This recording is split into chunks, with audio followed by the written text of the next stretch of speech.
My name is Dacia Clay. I'm the audio librarian here at Classical 91.7.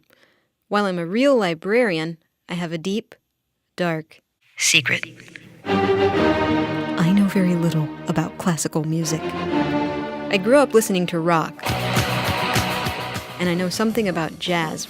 But when it comes to classical, the thing is, I want to learn. And as it turns out, I work with people who know a lot about classical music. Every week on this show, one of my coworkers will give me a homework assignment, a piece of classical music they think I should know, and then we'll discuss it. Come learn with me in the classical classroom.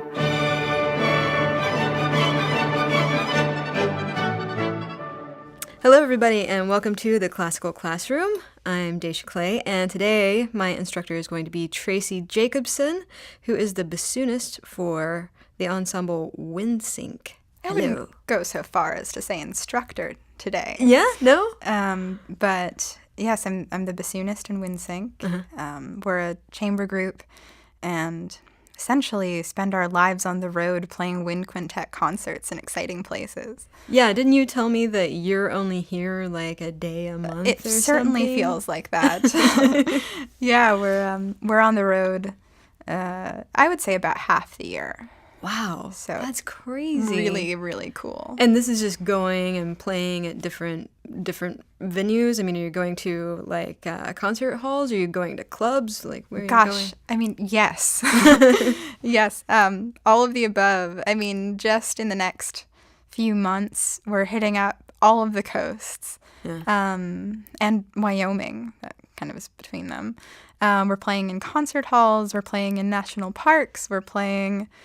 That's going to be really cool, actually. National parks? Like, Yeah. tell me more about that. Like, where are you going? We're headed to Wyoming next week, actually. And we're playing in the Grand Teton National Forest. Holy crap. Yeah, That so is cool. awesome. But, you know, it's like as awesome as a musician's job can get. You Wow. know, getting to play all these, like, amazing concerts in beautiful, wonderful places. And like, how long have you guys been together? We're going on our 5th season. Wow. So it's been a long time. It hasn't always been like this. Mhm. You know, we started when we were in school. At Where we- Rice University, yeah? Yeah. Okay. Where we toured for 7 days of the year. Wow, you've Yeah. come a long way. Yeah. That's so great. And I noticed on the website that you guys were kind of from all over the country and then just decided to plant yourselves in Houston after Rice and stick together. Yeah, exactly. Wow. Houston is such a wonderful town to try new things and to... There's such an appreciation for the arts, and the radio station has been incredible for us. And so, Nice. yeah, thanks, guys. Hey, you you're guys welcome. are great. We try. Yeah. So. Yeah, well, today we'll be talking about Debussy, but you or wait, I'm already butchering the name. Debussy? I don't know. Beautiful. I'm from Texas. Debussy. And you had me listen primarily to a pianist named Pascal Roger. Right. Or say it like you say In it. French. Pascal Roger. Pascal Roge. So you assigned me a lot of piano music today, and you were telling me that as a professional musician who's been through school and all of that, that you have to constantly educate yourself. Basically, you're designing your own continued education, and you decided to challenge yourself by listening to piano music, which apparently is not really your thing.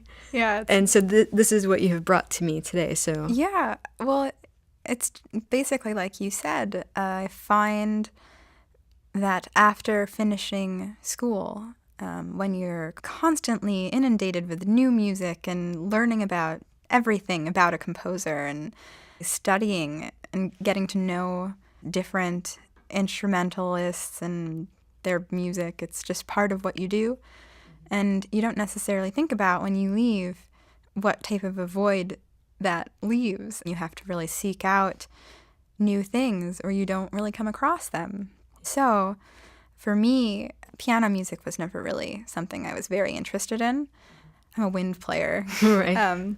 I was always really fascinated by breath and how that creates a phrase, and kind of solo instruments. And the piano was always an accompaniment instrument for me, in the way I conceptualized the instrument.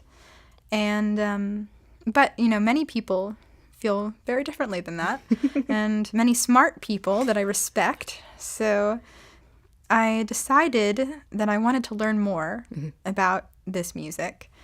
And actually, this has been an excellent excuse for me to really delve into Debussy's world.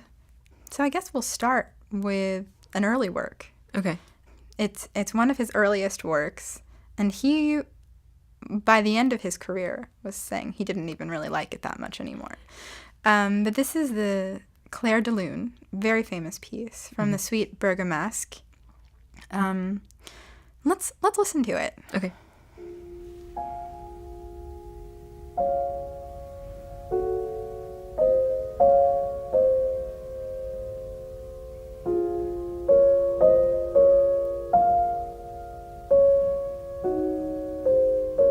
It's so instantly recognizable.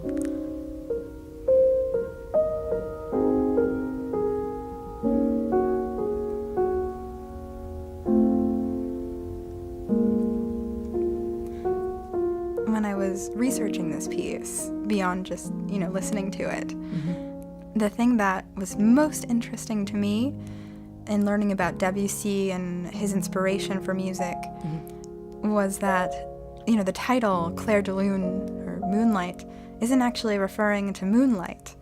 I mean, it is indirectly. But it's the title of a work by Paul Verlaine, and he's actually referencing another work The entirely. poet. Yeah. And that was kind of the big thing that got me to appreciate Debussy, because he's a musician and a composer of a different species. He isn't writing exciting storytelling music. He's really painting a picture with the music. That is exactly what I wrote in my notes, that it like listening to this music was sort of like listening to a painting. Yeah. In a way. And Debussy would have been very happy to hear that. But before you continue talking about the piece, talk a little bit about him as a person. When did he live? Where did he live? Etc. Yeah. Well, he's a Parisian to the core. And really lived like that typical bohemian lifestyle that you imagine. And surrounded by Impressionism, although he also wouldn't want to be labeled that way.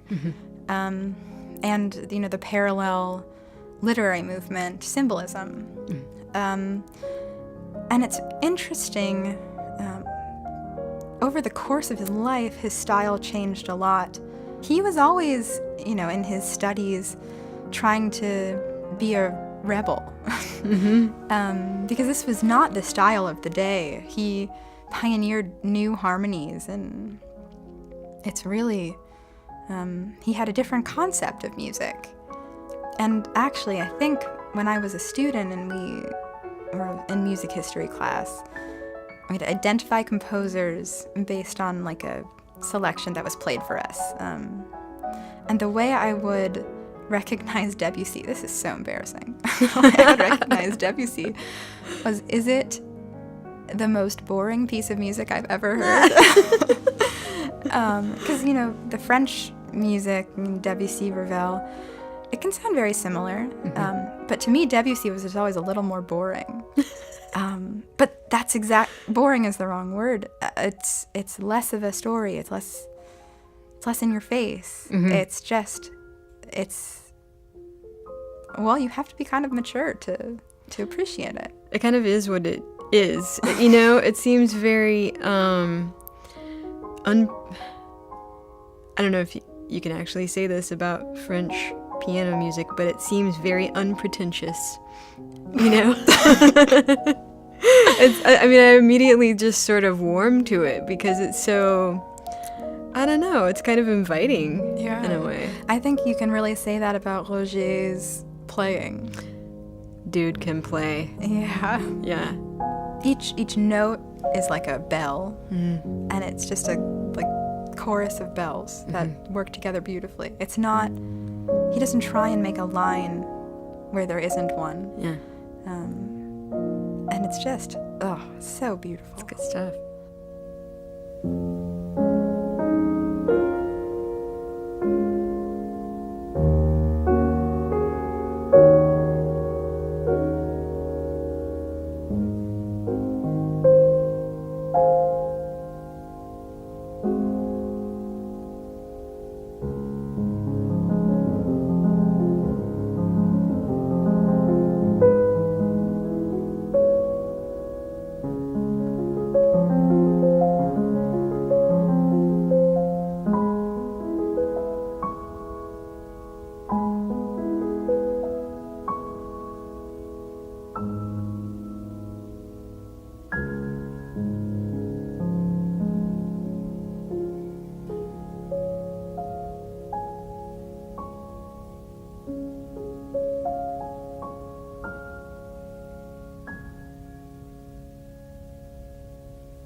That was Clair de Lune. What and that was sort of sampling of his earliest work. Yeah, it's beautiful. It's melodic. I wouldn't go so far as to say it's easy listening, but it's easy listening. It's easy to listen to. It's easy to listen to. Yeah, that's better. Yeah. I mean, I think if I heard it in an elevator, I would actually be moved. Right, but not it's just not, by the elevator. It's substantial music. Yeah, but it's just it's not difficult to listen to at all. In music, we talk about like consonance and dissonance. Consonance is when the notes sound like they go together. Dissonance is the opposite, when they kind of rub against each other. Yeah, and moving forward, let's go 20 years forward in Debussy's life. Okay. To the preludes.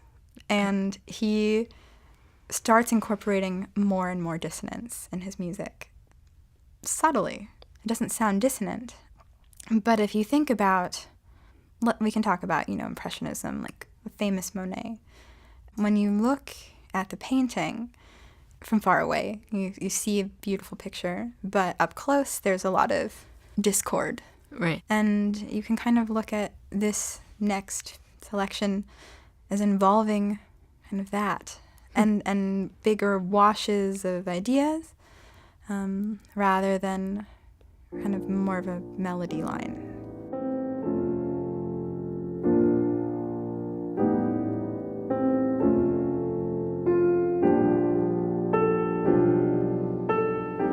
Right from the beginning, he's using a different harmonic language. It's more, you probably hear it as being more jazzy. That's so interesting that you said that.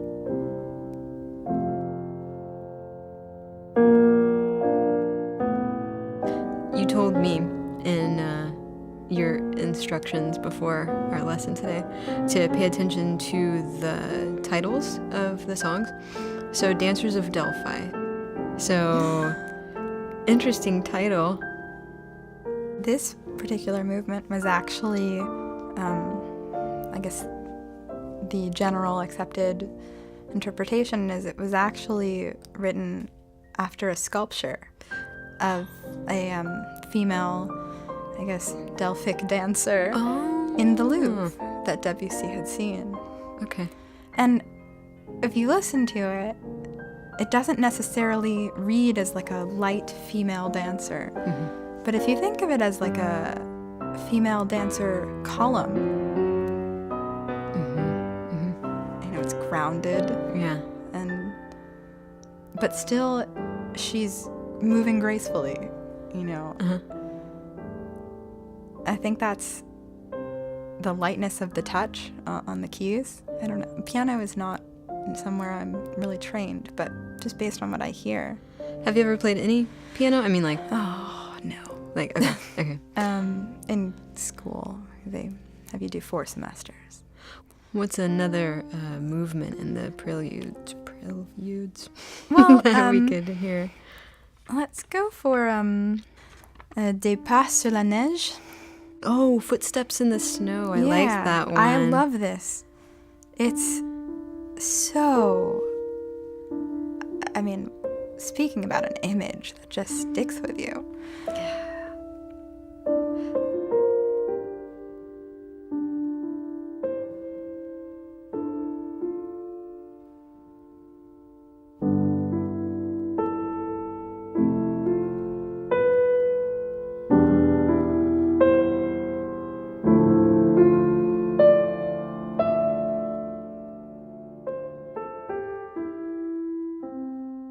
But it reminded me, this whole thing, because I was paying close attention to the titles. It reminded me, there's this recording called American Haikus, where Jack Kerouac is reading haikus, and Zoot Sims and Al Cohn, these jazz saxophone guys, are playing basically the music interpretation of every haiku that he says. And there's one that that's about like his cat stepping in the snow or something like that. Yeah. And like I immediately thought of that. In the morning frost, the cats step slowly.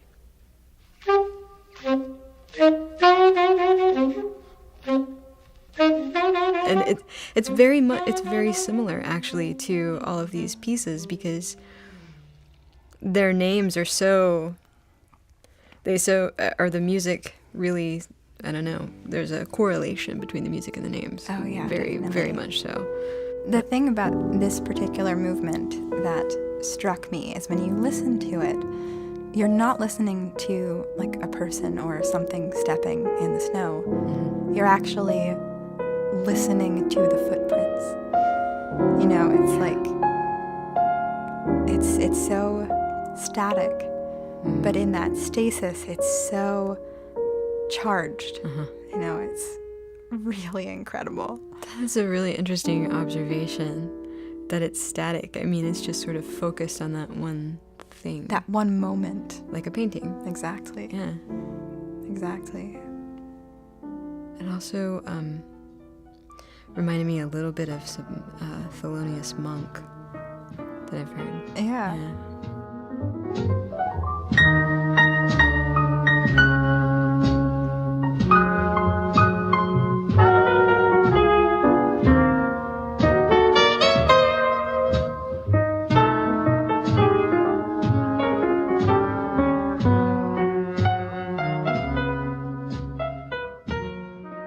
Well, Debussy is, what we study in school is that he's kind of the grandfather of jazz. Really? Yeah. Tell me more about that. That's pretty cool. I really like jazz. Yeah. Well, the harmonies and the way that he conceptualized harmony are the origins of what became jazz harmony. And everyone gave him a hard time about it. It's like, you're the one who school, started like, this what mess. What are you doing with this strange music? But yeah, he used it because, well, he was trying to, I guess, show beauty in discord. And I think that also has to do kind of with the historical context. I want to listen to one more prelude. I think they're all just so fantastic. They really are. But I want to listen to La Cathédrale. Oh, I can't read my writing. Which means... Let's take that one out. No, that's totally staying in. No. I actually can't see what I wrote. The Submerged Cathedral. Yeah. Which is a very cool title, by the way. Yeah.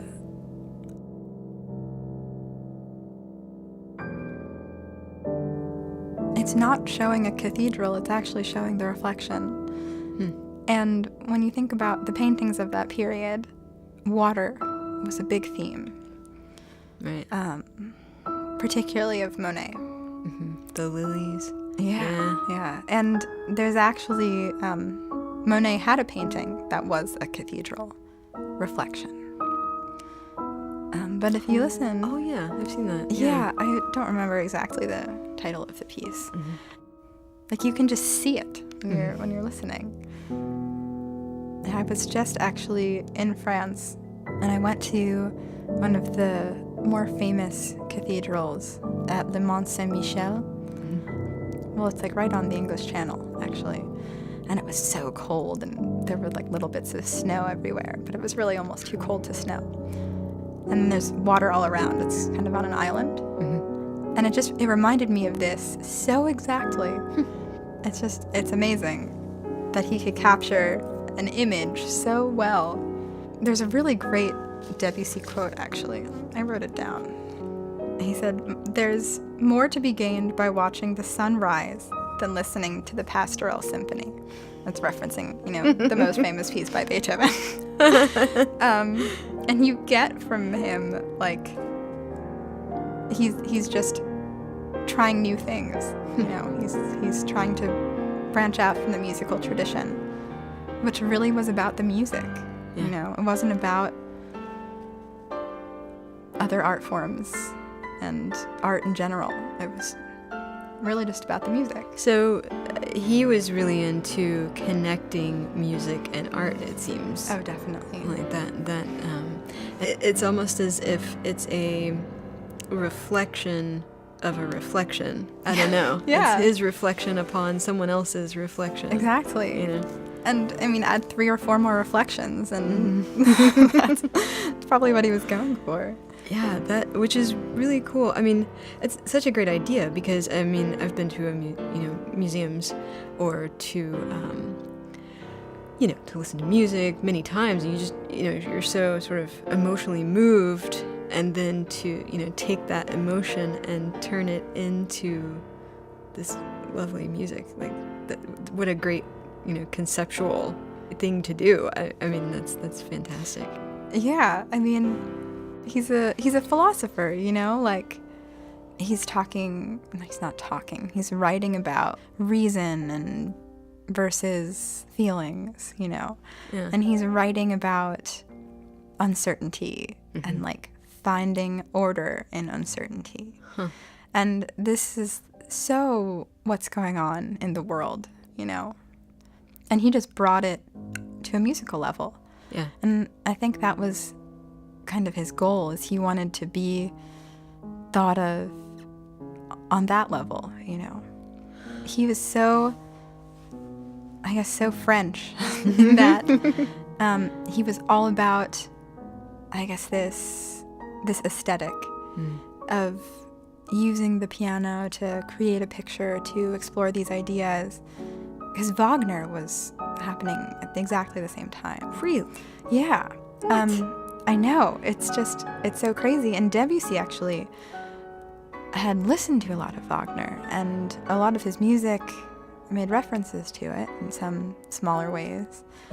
But by the end of his life, he, like most of France, I could say all of France, was very anti-German. So that brings us very well into our last piece. So if you think about, I don't know if you know anything about like the German Romanticism, like a Viking lady hat and like really sustained lines and all that. I mean, Wagner is much more than that, don't get me wrong. But that type of aesthetic, being big and being kind of organized and sweeping and epic. Epic is a great word. Debussy, particularly at the end of his life, wanted nothing to do with that. He felt that it was really important for us to get back to the French aesthetic of kind of the simplicity and beauty of that. So I had you listen to the Elegy. I think you'll hear, even in contrast to the preludes, it's even more dissonant. You'll hear kind of even more uncertainty. But the interesting thing, I think, is to find where the moments of clarity and light are in it. And I don't know if you had that experience when you were listening to it. But most harmonically, it's much more complicated. But I think emotionally, it speaks even stronger.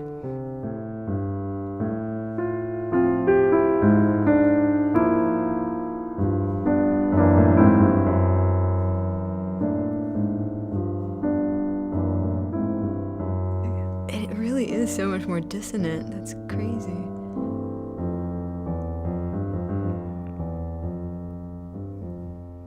And now here's the really interesting thing. If you go back and listen to some of his early works, right now, just flash to it. Mm-hmm. And it's so simple. Wow.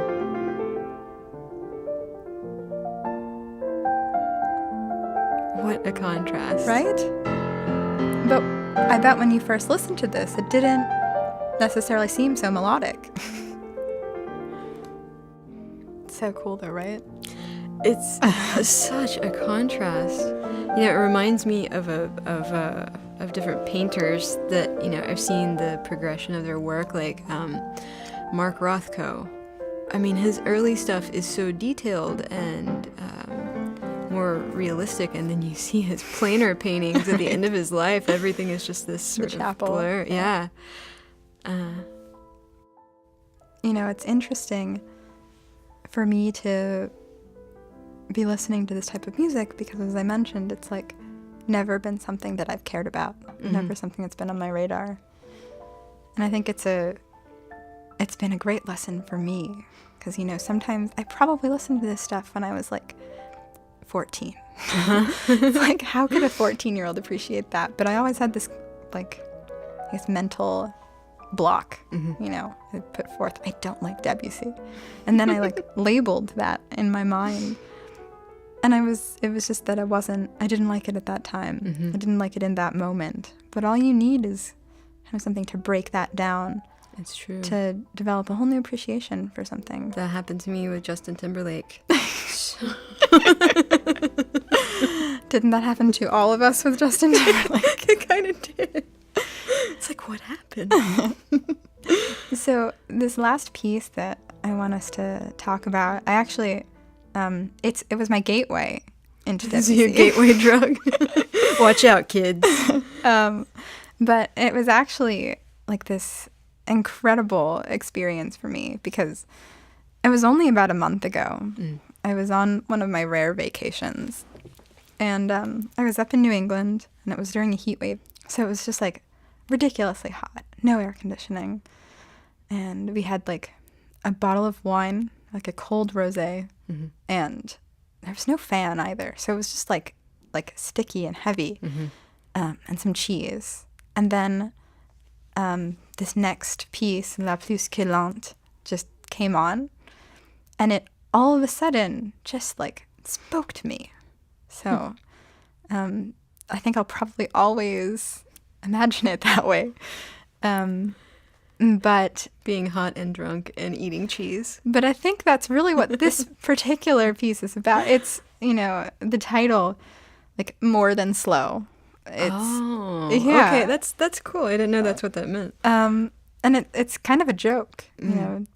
And it was probably one of Debussy's most popular pieces. It's very accessible. But it's like about that, you know. I could just see Debussy in Paris with his cronies, and like it's very hot, you know, drinking a rosé, eating cheese, and talking about philosophy or something. Talking about how Wagner sucks. So, just kind of as a little fun game, we have 2 recordings of this. Okay. And now we've been listening to Pascal Roger for the whole podcast. And I've slipped in another recording. And I guess we'll play a little bit of both of them. Okay. And let's see if you can tell the difference just based on listening to the style of, the pianists that we've already heard and see if you identify a new style or if it sounds the same. Okay. This is a pop quiz. Pop quiz.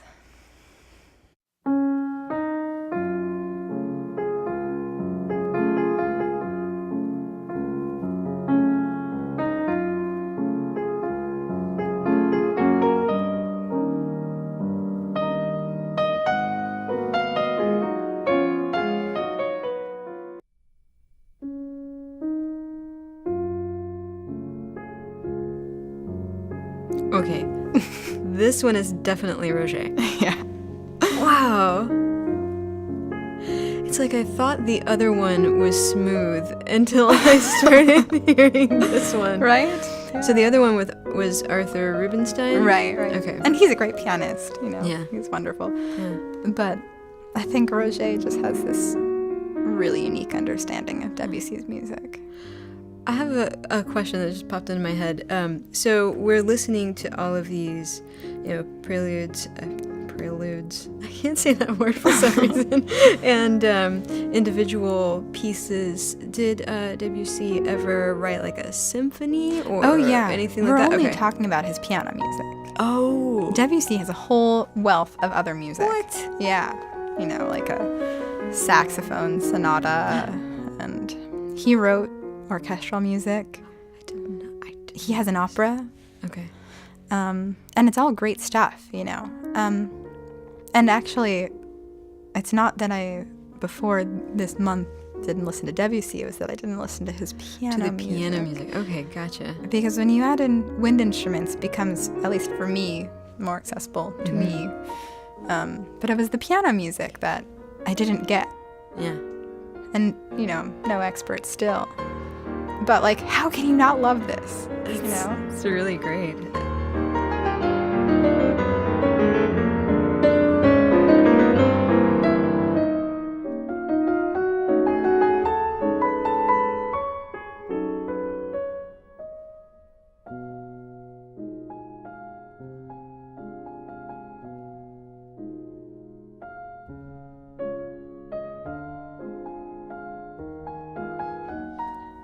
How do you think, now that you've finally gotten into this piano music that you once hated, Not so long ago. How do you think that this is going to inform your playing as a bassoonist? Well, I think it certainly will inform the need for other instruments and other types of music.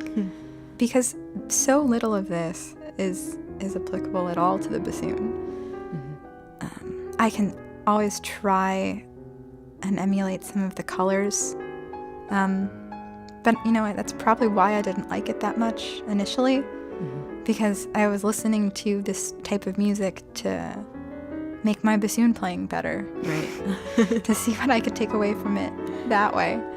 And I think the moral of the story is you kind of can't. It's certainly not in any sort of meaningful or successful way. Yeah. So I think that's probably why I was so frustrated in conservatory too. Because I was really trying to just get really good at the bassoon. And you didn't have room for this kind of music yet in your musical brain, No, not at all. But now I do. Yeah. And now that I have room for it, I'm like, come on in. Come on, Debussy. Well, this really has been an awesome lesson, and I think I may call it a discovery together. A discovery together. I hardly consider myself a teacher in this. You taught me so much today. And you definitely turned me on to some music that I am going to go after we finish talking and burn onto a CD so that I can take it into my car and listen to it. If you turn it up really, really high and you listen to this stuff in the car, it's great. And maybe it will keep me from yelling at other drivers. As I'm driving. Yeah, it's very calming. See beautiful impressionist pictures. Yeah. It's funny because the music makes you even speak in a museum voice. Oh my God, you're right. Yeah. It totally does make you speak in a museum voice.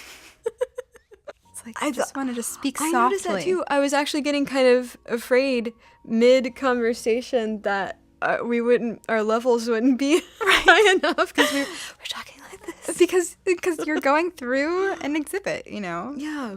Like, it's very strange to be, like, you know, walking through just imagine yourself in, like, a fancy exhibit and, like, screaming about, not screaming, but speaking at full voice or This painting is so saying great. something, like, really uneducated or something. It just makes you feel really self-conscious. Uh-huh. Well, Tracy, this really has been fun, and I hope you come back again. And maybe I'll talk about what I actually know next time. I liked you talking about what you didn't know. It made me feel less like a dumbass. Everybody, thanks for tuning into the Classical Classroom. If you have any questions that you would like addressed in one of our episodes, please send me an email at dclay@classical917.org. Thanks a lot for listening, and we will catch you next time.